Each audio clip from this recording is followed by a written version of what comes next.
In the 3,000-year history of imperial China, thousands of men sat upon the dragon throne. They called themselves the Sons of Heaven, ruling under a mandate that explicitly barred women from supreme power. Confucius himself taught that a woman ruling a nation was as unnatural as a hen crowing at dawn. Yet, in the 7th century, during the golden era of the Tang dynasty, one woman shattered 3 millennia of patriarchal tradition. She was not merely an empress consort ruling from behind a silk screen. She was Huangdi, the emperor. Her name was Wu Zetian.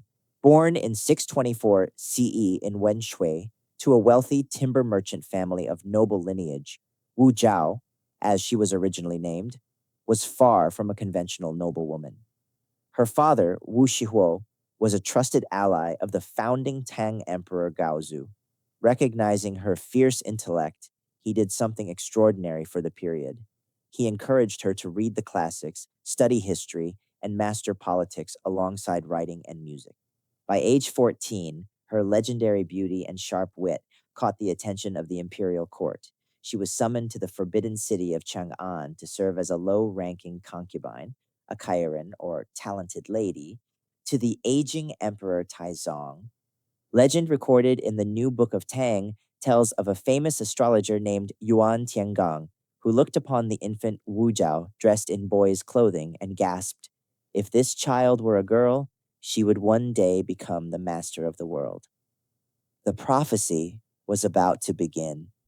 For 12 years, Lady Wu remained a low-level concubine, observing the ruthlessness of court politics from the shadows. When Emperor Taizong died in 649 CE, custom dictated a harsh fate for childless concubines.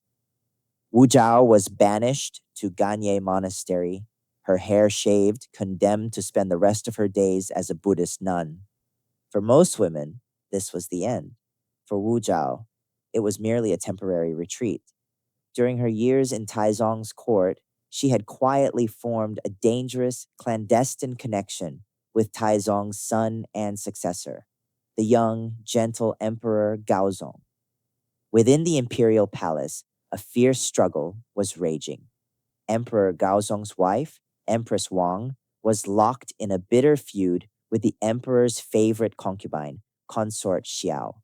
Seeking an ally to displace her rival, Empress Wang made a decision that would prove fatal to her own survival.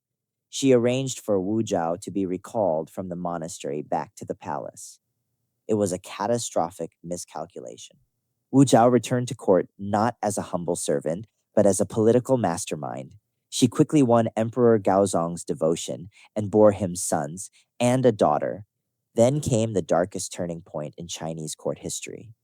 In 654 CE, Wu Zhao's newborn daughter died suddenly shortly after a visit from Empress Wang. Ancient chronicles written by her political enemies, such as the Ziji Tongjian, accuse Wu Zhao of smothering her own child to frame Empress Wang. Modern historians debate whether it was infanticide or crib death exploited for political gain, but the political outcome was absolute. Gaozong was horrified. Empress Wang and Consort Xiao were deposed, stripped of their titles, and executed.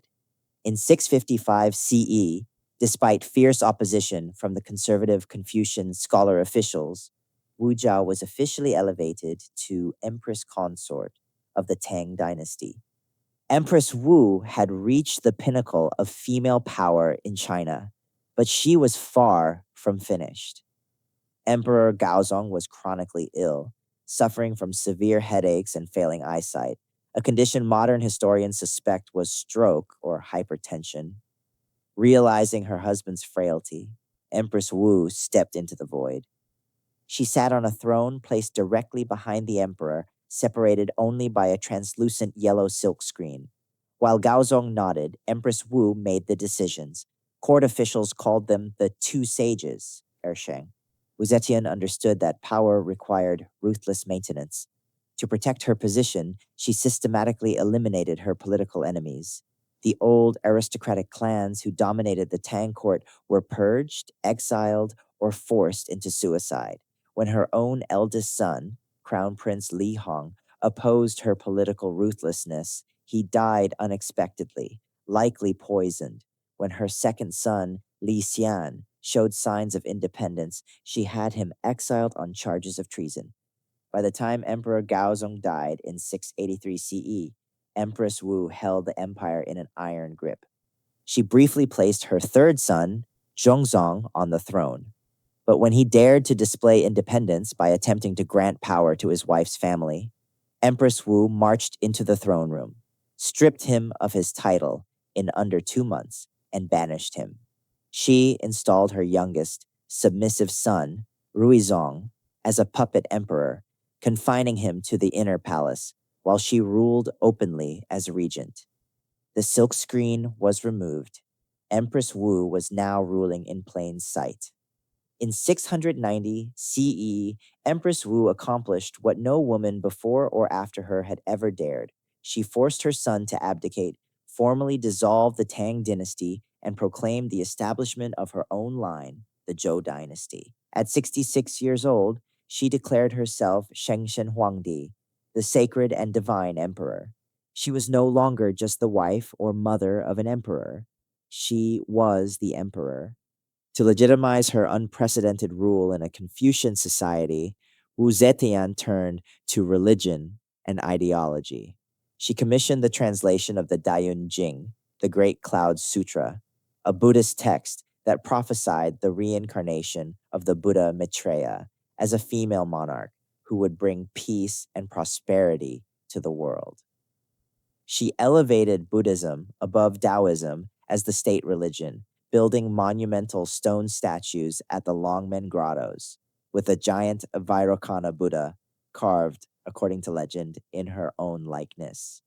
Yet, beneath the spiritual grandeur lay a terrifying police state. To crush the remaining Tang loyalists who plotted rebellions across the provinces, Emperor Wu established a network of secret police led by notorious inquisitors like Lai Junchen and Zhou Xing. She placed copper boxes outside palace gates, encouraging citizens from all walks of life to drop anonymous denunciations of treason. Thousands of aristocrats, generals, and officials were arrested, tortured with horrific devices, and executed. The secret police became so feared that court officials routinely embraced their families in tears every morning before heading to court, never knowing if they would return alive. When her chief inquisitor Zhou Xing was himself accused of treason, Lai Junchen invited him to dinner and asked, "How would you force a tight-lipped suspect to confess?" Zhou Xing replied, "Place him inside a large copper jar surrounded by burning charcoal." Lai Junchen immediately brought out a heated jar and said, "Brother, step inside." Through such terrifying efficiency, Wu Zetian erased all organized resistance to her crown. If Wu Zetian's rise to power was paved with blood, her actual governance proved to be a masterclass in statecraft. Traditional Chinese historians, writing centuries later under Confucian bias, painted her strictly as a bloodthirsty tyrant. But modern historical research reveals a far more complex and brilliant ruler. Wu Zetian was one of the most effective administrative reformers in East Asian history. She recognized that China's old aristocracy was corrupt, insular, and a permanent threat to royal authority. To break their monopoly on power, Wu Zetian expanded and revolutionized the Keiju, the Imperial Civil Service examinations. For the first time, government positions were granted not based on noble blood, but on merit, talent, and intellect.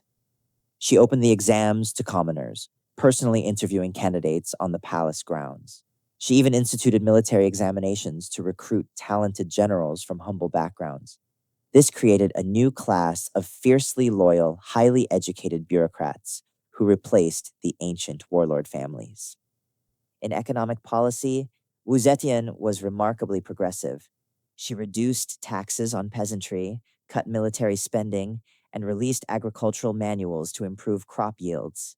Under her 15-year reign as emperor, China's population grew, trade flourished along the Silk Road, and the empire's borders were secured through decisive military campaigns against the Tibetan Empire and the Western Turkic Khaganate.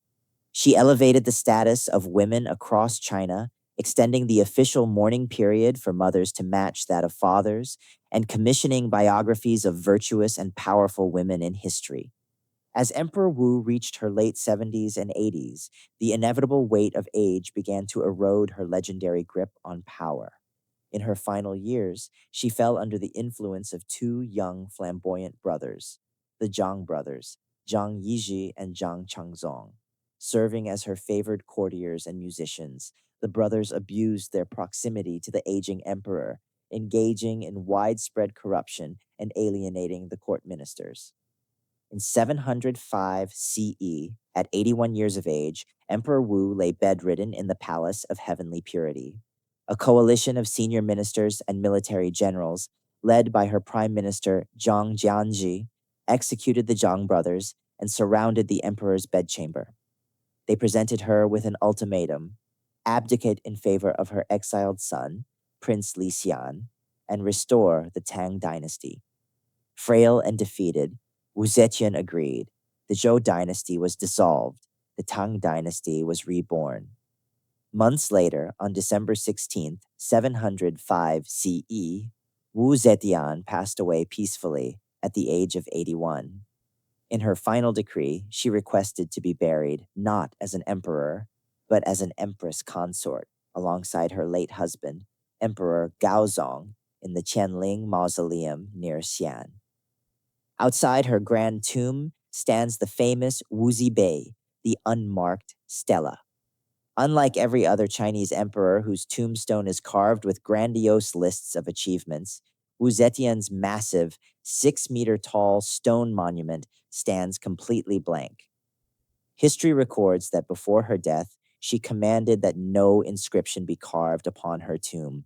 She said, "My merits and demerits, my victories and my sins, let future generations judge them for themselves."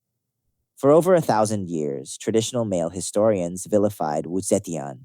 They called her a monster, an usurper, and a ruthless murderer who violated the sacred order of heaven. Yet history could not erase her legacy. Wu Zetian governed an empire of over 50 million people with unprecedented skill. She transformed China from an aristocratic feudal state into a thriving meritocracy, laying the administrative and economic foundations that enabled her grandson, Emperor Xuanzong, to lead Tang China into its golden age of culture and poetry. She remains the ultimate contradiction, a ruler who used terrifying ruthlessness to seize power, yet used that power to govern with wisdom, vision, and justice. She was the daughter of a merchant, a monk, a concubine, a mother, a murderer, and a reformer. But above all, she remains the first and only woman to ever wear the dragon crown of China.